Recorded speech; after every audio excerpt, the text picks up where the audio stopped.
दोस्तों नमस्कार, मेरा नाम अवनीश कुमार यादव है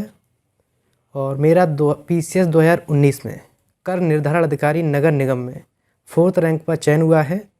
इससे पूर्व 2018 में भी मेरा आबकारी निरीक्षक के पद पर चयन हुआ है और वर्तमान में भी मैं सिविल सेवा की तैयारी लगातार कर रहा हूँ। मैंने इलाहाबाद विश्वविद्यालय से BA किया है 2016 में और 2018 में मैंने MA भी इलाहाबाद विश्वविद्यालय से पॉलिटिकल साइंस में मैंने पास किया है। मेरा विषय लोक प्रशासन रहा है और मैंने 2017 से इस परीक्षा को देना शुरू किया और 2017 मेरा प्रथम प्रयास था जिसमें मैं साक्षात्कार तक गया। हालांकि मेरा अंतिम रूप से मेरा चयन नहीं हो पाया, लेकिन 2018 PCS में मुझे आबकारी निरीक्षक के रूप में मेरा चयन हुआ। दोस्तों, मैंने जो तैयारी की है वो इलाहाबाद में रह कर के ही की है और 2014 से मैंने इलाहाबाद विश्वविद्यालय से BA शुरू किया और BA करने के पश्चात ही MA और MA के पश्चात मैंने सिविल सेवा की तैयारी शुरू कर दी थी। और तैयारी के समय ही अन्य मैंने परीक्षाएं जैसे लोग देते हैं वो मैंने नहीं दी थी। तो मैं और भी जो लोग हैं, जो मेरे साथी जो प्रतियोगी परीक्षाओं की तैयारी कर रहे हैं, मैं उन लोगों से भी कहना चाहूँगा, जो भी आप लोग यदि फोकस होकर के यदि सिविल सेवा की तैयारी करना चाह रहे हों, तो जो अदर जो परीक्षाएं होती हैं, जो वनडे एग्ज़ाम वगैरह की, तो थोड़ा सा उनसे बचें, क्योंकि उसमें हम लोगों का समय थोड़ा सा ज़्यादा नष्ट होता है और सिविल सेवा को फोकस होकर के तैयारी करें। PCS की जो परीक्षा है वो 3 चरणों में होती है, प्रारंभिक परीक्षा और मुख्य परीक्षा और अंतिम रूप से होता है इसका साक्षात्कार। तो दोस्तों, सबसे पहले तो जो समस्या आती है वो प्री परीक्षा को पास करने की ही आती है कि कैसे प्री परीक्षा पास करें। तो इसके लिए दोस्तों, जैसे मैं अपना बताऊं, मैं तो इलाहाबाद विश्वविद्यालय में पढ़ा हूं, तो वहां से मुझे GS की काफ़ी चीज़ें पढ़ने को मिली, क्योंकि मेरे विषय भी थे। तो विषय मेरा जैसे पॉलिटिकल साइंस था, एंशिएंट हिस्ट्री था, इकोनॉमिक्स था, तो उसके माध्यम से मेरा GS काफ़ी कवर हुआ था। साथ ही मैंने जब MA भी किया तो मेरा पॉलिटिकल साइंस से मैंने MA किया, तो वहाँ से मेरा जो पॉलिटिकल साइंस था वो भी कवर हुआ था। तो जो भी हमारे जो प्रतियोगी छात्र हैं या मेरे जो भी साथी हैं जो भी तैयारी कर रहे हैं, उन लोगों से मैं ये कहना चाहूँगा कि आप जो भी स्नातक में जो भी कर रहे हो, चाहे वो BA हो, BSc हो या कुछ अन्य अदर हो, उसको बहुत अच्छे से फोकस होकर के तैयारी करें, क्योंकि हम लोगों का जो फंडामेंटल होता है वहीं से तैयार होता है। 50% हमारी वही तैयारी होती है। इस सिविल सेवा में प्रारंभिक परीक्षा को किस तरीके से पास किया जाए, ये अपने आप में बड़ी चुनौती होती है। तो इसके लिए मैं कहना चाहूँगा कि सबसे पहले हमें NCERT को बेस बना करके, जो वहाँ NCERT में जो चीज़ें दी हुई हैं, चाहे वो हिस्ट्री की हो, चाहे वो ज्योग्राफी की हो, चाहे वो पॉलिटिकल साइंस की हो, हमें उसको अच्छे से पढ़ना चाहिए। उसको पढ़ने के साथ ही हमको एक अपना नोट्स टाइप का एक छोटा सा शॉर्ट नोट्स बना लेना चाहिए, जिससे कि यदि हम अन्य कोई भी बुक्स पढ़ें तो उस बुक्स में पढ़ने में हमें किसी प्रकार की कोई समस्या ना हो। साथ ही प्री के लिए हमें जो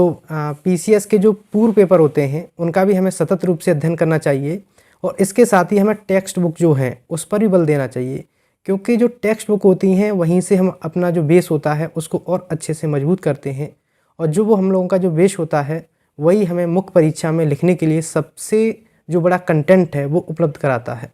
तो इसके लिए मित्रों, जो टेक्स्ट बुक हैं उसको पढ़ें, उसका नोट्स ज़रूर बनाएं।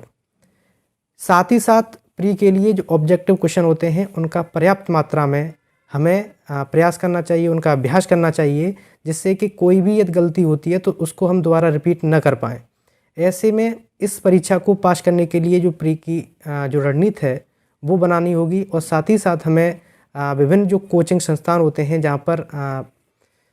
जो टेक्स्ट होते हैं या टेस्ट सीरीज जो चलती हैं उसका भी हम लोगों को अध्ययन करना चाहिए। हालांकि मैंने तो इसका भी भरपूर इस्तेमाल किया था, तो आप लोगों को भी इस चीज़ का लाभ उठाना चाहिए। मित्रों, जब हमारी प्री पास हो जाते हैं हम लोग, तो हम मुख्य परीक्षा की बारी आती है। मुख्य परीक्षा, जैसे कि अब हम लोग जान रहे हैं कि पूरा UPSC का जो सिलेबस है अब पूरा वही उत्तर प्रदेश लोक सेवा आयोग का भी सिलेबस है।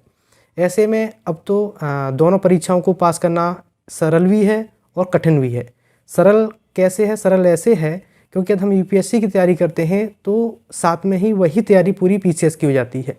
तो हमें पीसीएस को यदि फोकस करके चलना है तो पीसीएस को फोकस करें, यूपीएससी को फोकस करना है तो यूपीएससी को फोकस करें। साथ ही उसमें हम लोग पीसीएस भी देना चाहते हैं तो वो बड़ा सहूलियत रहती है, बड़ा सरल रहता है। इसमें जीएस के 4 पेपर होते हैं अब, और जीएस के 4 पेपर में फर्स्ट, सेकंड, थर्ड और फोर्थ पेपर होते हैं। मित्रों, हमें जीएस के पेपर कैसे तैयार करना चाहिए, कैसे हमें अपनी आंसर राइटिंग बेहतर करनी चाहिए, इस पर मैं आप लोगों को कुछ बताना चाहूँगा। मित्रों, जैसा का सिलेबस है पूरा यूपीएससी का सिलेबस है,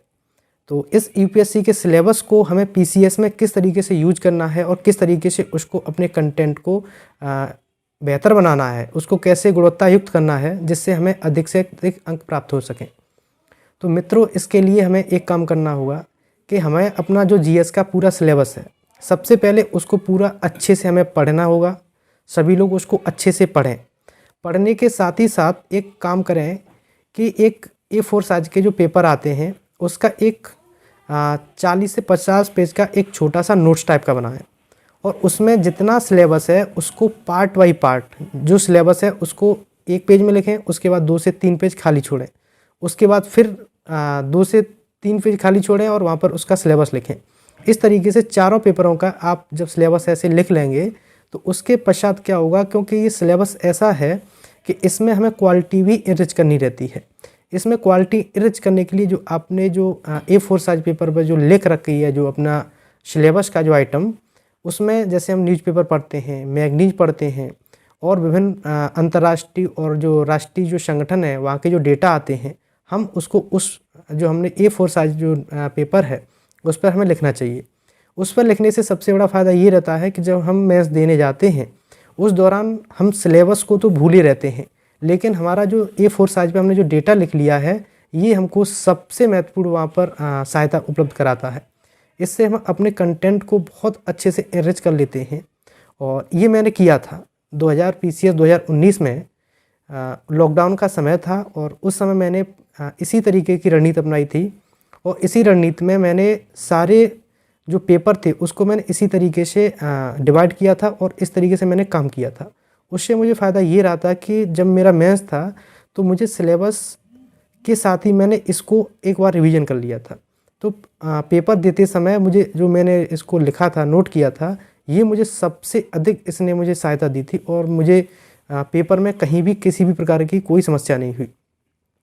इससे फ़ायदा ये भी होता है कि हमारी करंट भी साथ में साथ तैयार हो जाती है और जीएस तो तैयार होती ही है। और जब इतना रहता है तो शायद जीएस का ऐसा कोई क्वेश्चन नहीं होगा जो आपको नहीं आता रहा होगा, क्योंकि यदि ऐसा कोई क्वेश्चन होगा जो आपको नहीं आता है, और होता भी है कि आपको सारे क्वेश्चन नहीं आते हैं, क्योंकि प्रत्येक पेपर में 20 क्वेश्चन होते हैं और 20 क्वेश्चन आना ये अपने आप में चुनौती होती है। लेकिन आपने जैसे जो A4 साइज पेपर पर जो आपने अपना सिलेबस का जो कंटेंट लिखा है उसके साथ ही आपने करंट और जो मैगजीन वगैरह से जो अपनी घटनाएं उसको छांट करके आपने उसमें लिखा है, तो उसका फ़ायदा ये रहता है कि यदि आपका कोई भी क्वेश्चन ऐसा रहता है जो उस आपके डेटा से लिंक करता है तो आप निश्चित रूप से उस क्वेश्चन को करने की क्षमता में होंगे। इसलिए ये काम ज़रूर करें। यदि ऐसा करेंगे तो सबसे बड़ा फ़ायदा यही होगा कि आप क्वेश्चन भी अटैम्प्ट कर लेंगे, क्वेश्चन की आपकी जो क्वालिटी है वो तो बहुत बेहतर हो ही जाएगी, और इसके साथ ही आपको जो आंसर में जो मार्क्स मिलेंगे वो भी बढ़ जाएंगे। और एक चीज़ और मैं बताना चाहूँगा कि जब आंसर हम लोग लिखें, मैंने जो किया है, तो सबसे अधिक हमें काम करना चाहिए कि जो आंसर हो वो प्रेजेंट होना चाहिए, वो दिखना चाहिए, और वो ऐसा दिखना चाहिए कि जो एग्जामिनर है उसको बहुत ज़्यादा उसको आँखों पर बल लगा के न पढ़ना पड़े। यदि ऐसा होगा तो फिर मुझे लगता है कि मार्क्स कटने की भी थोड़ी संभावना रहती है। मैंने क्या किया था, मैं जब लिखता था तो थोड़ा सा उसको मैं डायग्राम टाइप का मैं लिखता था, मैं डायग्राम भी देता था। जैसे कभी होता ये है कि क्वेश्चन आते तो सब हैं और कुछ क्वेश्चन ऐसे भी होते हैं जो नहीं भी आते हैं। दूसरी चीज़, टाइम 3 घंटे में 20 क्वेश्चन मैनेज करना रहता है, तो होता यह है कि टाइम शॉर्ट पड़ जाता है। तो मित्रों, ऐसे में हमें क्या करना चाहिए, इसके लिए सबसे अच्छा तरीका ये है कि ऐसे में मान लीजिए एक क्वेश्चन है 12 नंबर का और वो हमसे आ तो रहा है लेकिन टाइम की 2-3 मिनट उसमें बची हुई हैं, तो ऐसे में क्या करना चाहिए, उसका मेन जो कंटेंट है उसको हमें डायग्राम बना करके पूरा सेट कर देना चाहिए। इससे ये होता है कि आपकी पूरी बात भी आंसर में हो जाती है और जो एग्जामिनर होते हैं वो आपको अंक देने में भी सहूलियत रहती है, उनको भी आपका कंटेंट समझ में आ जाता है। तो ये काम भी ज़रूर करना चाहिए मित्रों। इसके साथ ही जीएस में, जैसे जीएस का 4th पेपर है और 4th पेपर आपका एथिक्स का पेपर होता है। एथिक्स के पेपर में एक काम जो मैंने किया था और मैं ज़रूर बताना चाहूँगा कि आप लोग भी उस काम को ज़रूर करें, क्योंकि जीएस के 4th पेपर केस स्टडी भी होती हैं और उसमें क्या होता है कि जो पेपर होता है व्यवहारिक पूरा पेपर हो जाता है।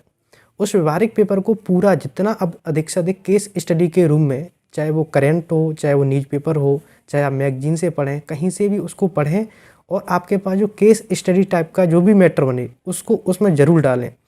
उससे फ़ायदा ये होता है कि जो हम अपना कंटेंट लिख रहे हैं उसमें व्यवहारिकता आ जाती है।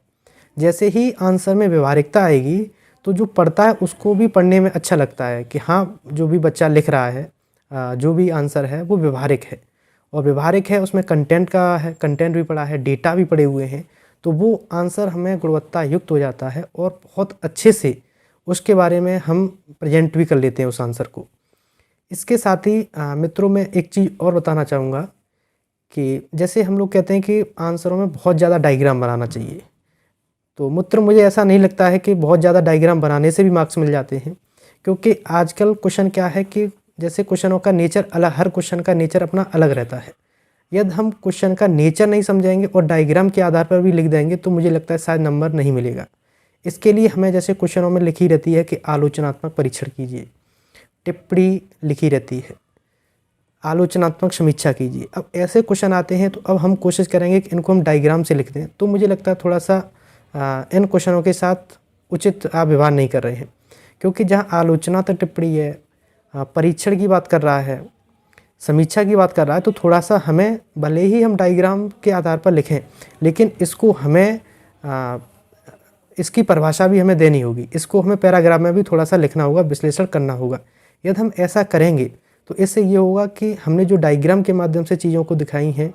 उनका फ़ायदा ये होगा कि वो क्वेश्चन को इनरिच करेगा,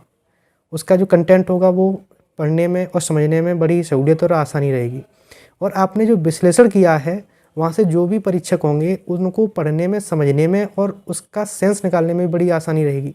तो ये दोहरा इसमें फ़ायदा है, आपको भी फ़ायदा है, आपको मार्क्स ज़्यादा मिलेंगे और जो हमारे एग्जामिनर्स होते हैं उनको भी चेक करने में बहुत सहूलियत रहेगी। और इसके साथ ही साथ आपकी जो जिस सेवा में आप जाना चाहते हैं शायद उसमें आप जल्दी सफल भी होंगे। मित्रों नमस्कार।